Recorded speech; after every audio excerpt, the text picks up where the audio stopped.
आज हम आपको जो है क्लास 8 की हिंदी की जो बुक है आपकी प्रज्ञा, इसका पाठ नंबर 18 में आपकी एक कविता दी गई है जिसका नाम है नीड़ का निर्माण फिर। और ये कविता डॉक्टर हरवंश राय बच्चन के द्वारा लिखी गई है, उनकी उपन्यास शतरंगिणी से ली गई है। डॉक्टर हरवंश राय बच्चन बहुत अच्छे प्रसिद्ध और बहुत अच्छे कवि थे। इनका जन्म 27 नवंबर सन 1907 को इलाहाबाद बोले तो प्रयागराज में हुआ था, जिसको इस समय प्रयागराज कहा जाता है ना। इलाहाबाद को इस समय क्या बोलते हैं, उनका नाम हो गया है प्रयागराज। ठीक है, तो इनका जन्म प्रयागराज में सन 1907 को 27 नवंबर में हुआ था। इनकी कुछ प्रमुख रचनाएं हैं जिनका नाम है मधुशाला, मधुकलश, निशा निमंत्रण, एकांत संगीत, शतरंगिणी, क्या भूलूं क्या याद करूं। तो ये इनकी कुछ प्रमुख प्रसिद्ध कविताएं उपन्यास है, जिनमें से एक शतरंगिणी है। इसी से इस कविता को लिया गया है नीड़ का निर्माण। तो एक कविता के द्वारा इन्होंने इसमें बहुत उदाहरण के द्वारा इसको प्रस्तुत किया है। प्रस्तुत कविता में कवि के जीवन का उल्लास और उत्साह झलक रहा है। इसमें कवि ने जीवन की कठिनाइयों से लड़ने और सब कुछ नष्ट हो जाने पर भी फिर से निर्माण करने की प्रेरणा दी है। कवि क्या है, कवि कहते हैं कि व्यक्ति के जीवन में समस्याएं तो बहुत आती हैं। व्यक्ति का जीवन समस्याओं से भरा हुआ है, तो व्यक्ति के जीवन में समस्याएं बहुत आती हैं। सब कुछ नष्ट भी हो जाए समस्याओं से, लेकिन कभी उसको घबराना नहीं चाहिए और कभी अपनी उम्मीद को नहीं तोड़ना चाहिए।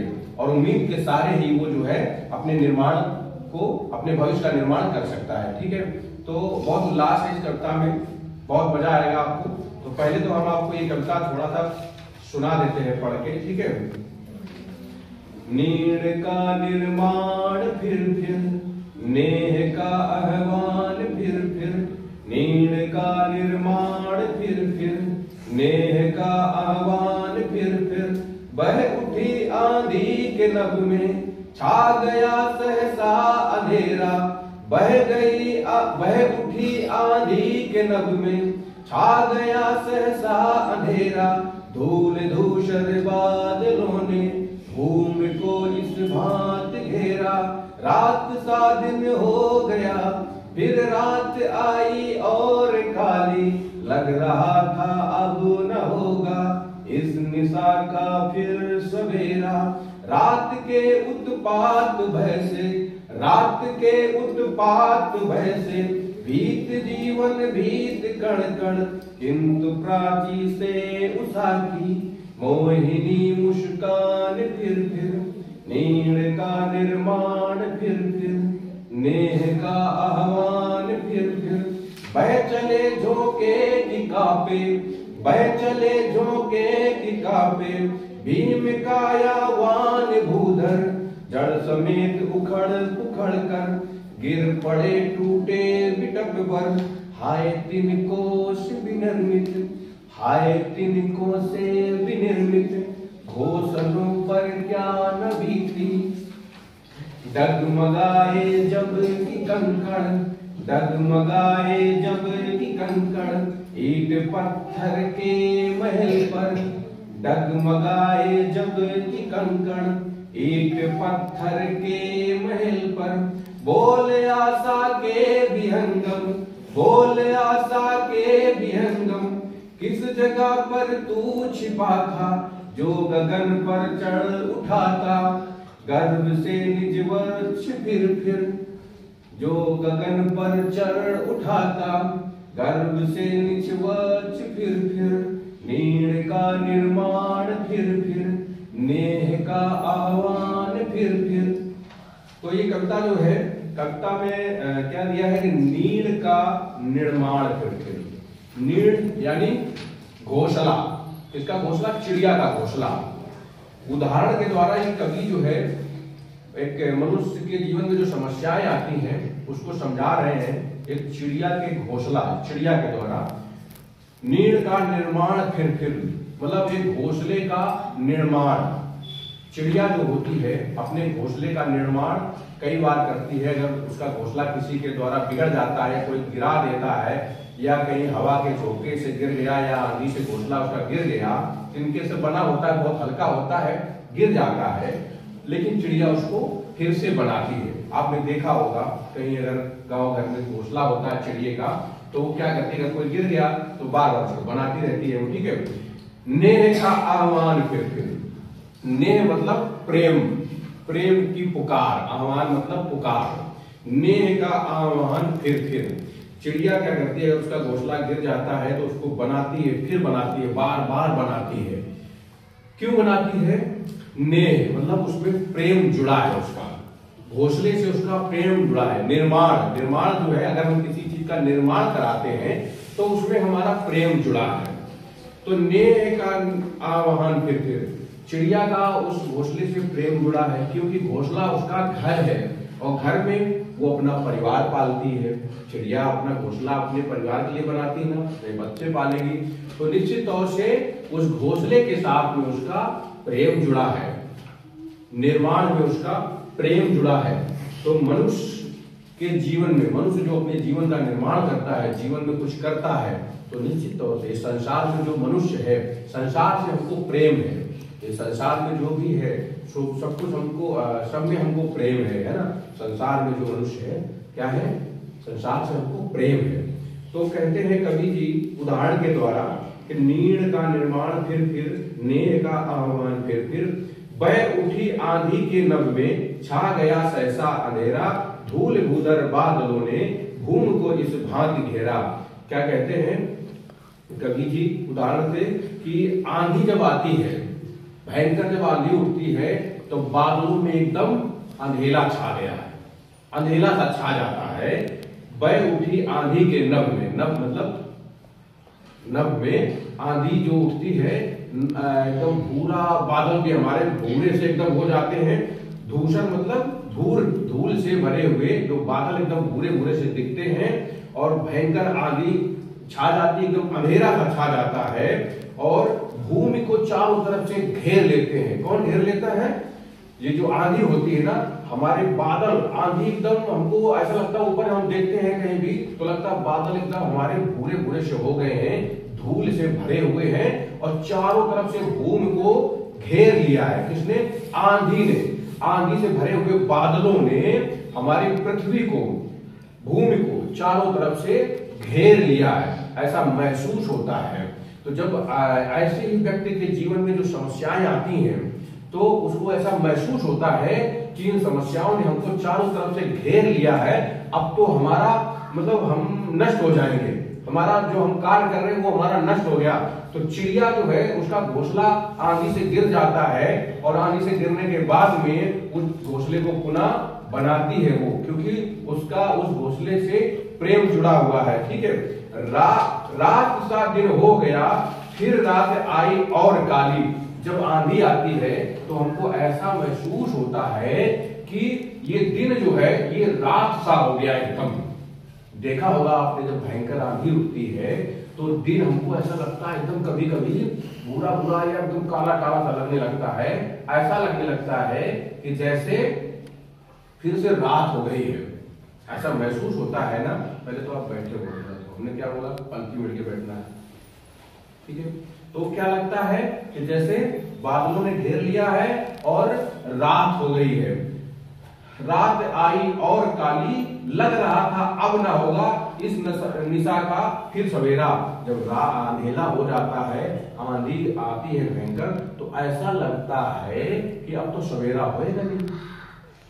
चारों तरफ एकदम अंधेला अंधेला पृथ्वी को हमारे घेर लेते हैं बुरे बुरे से बादल, तो ऐसा महसूस होता है कि अब सवेरा नहीं होगा। कवि जी कह रहे हैं अचानक जो ये घटना घटती है, एकाएक आंधी जो आ जाती है, एकदम से अंधेला सा छा जाता है और जो है हमको ऐसा महसूस होता है कि अब सवेरा ही नहीं होगा। ऐसा महसूस होता है कि अब सवेरा ही नहीं होगा।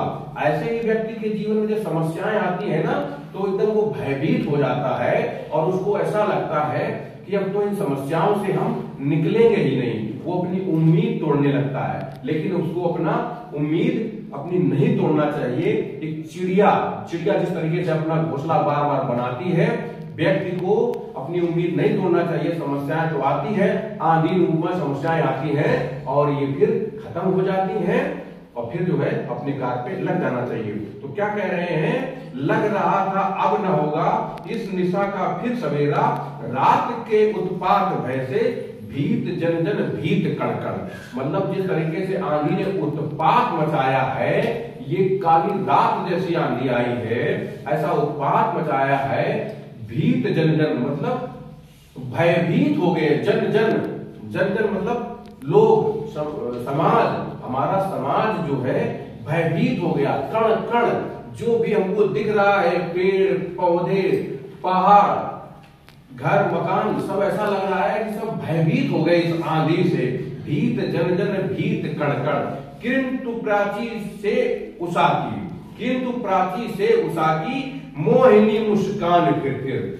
लेकिन थोड़ी देर बाद जब वो आंधी खत्म हो जाती है, आंधी चली हो जाती है, तो पुनः ऐसा लगता है सवेरा हो गया, एकदम मधुर मुस्कान महसूस होती है, मोहिनी मुस्कान फिर ऐसा हम देखते हैं आंधी जाने के बाद में कि मोहिनी मुस्कान फिर मतलब सवेरा हो गया। जैसा सवेरा होता है ना, हम लोग जब सुबह उठते हैं रात होने के बाद सवेरा होता है, कितना अच्छा लगता है। ऐसा लगता है कि सब कुछ मुस्कुरा रहा है।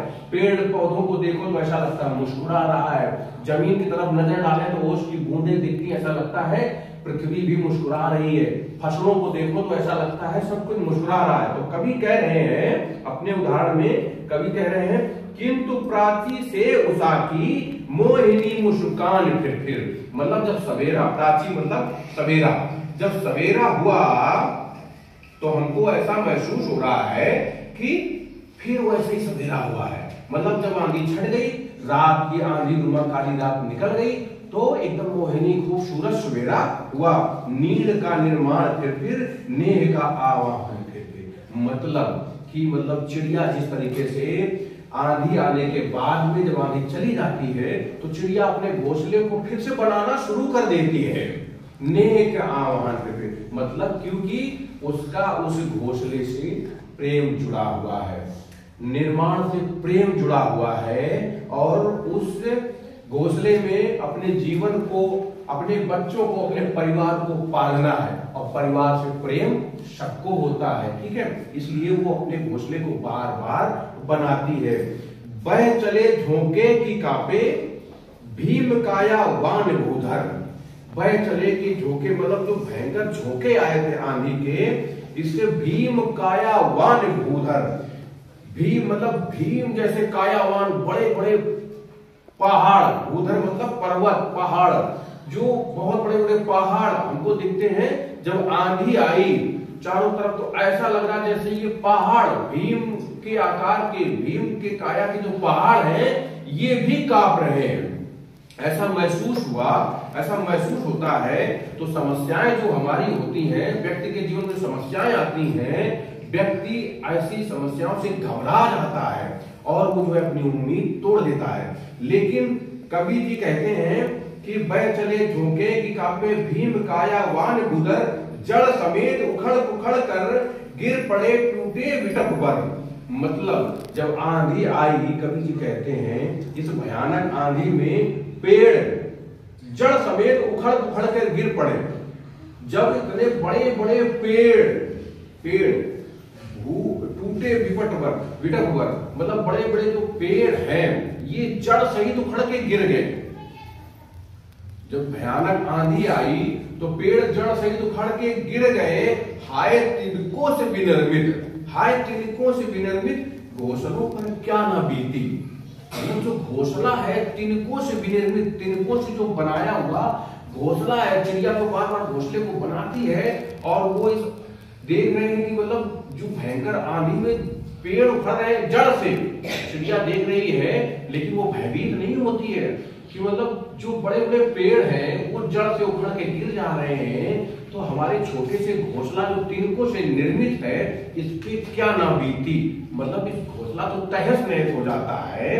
तो कवि जी कहते हैं कि जब आंधी नुमा काली रात आई, आंधी नुमा समस्याएं आती हैं और चिड़िया उस घोंसले को बार बार बनाती है।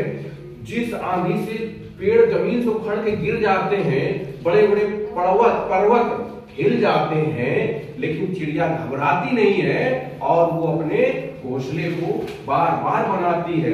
डगमगाए जबकि कंकड़, ईट पत्थर के महल पर, मतलब जो ईट पत्थरों से बने हुए हमारे महल हैं, ईट पत्थर इतने मजबूत चीजों से बने हुए हमारे जो महल है, बहुत होशियार है, तुमको अभी बताएंगे। डगमगाए जबकि कंकड़, ईट पत्थर के महल पर, मतलब जिन ईट पत्थरों से हमारे महल बने हैं वो तक डगमगा जाते हैं, लेकिन चिड़िया नहीं घबराती है, अपनी उम्मीद नहीं तोड़ती है।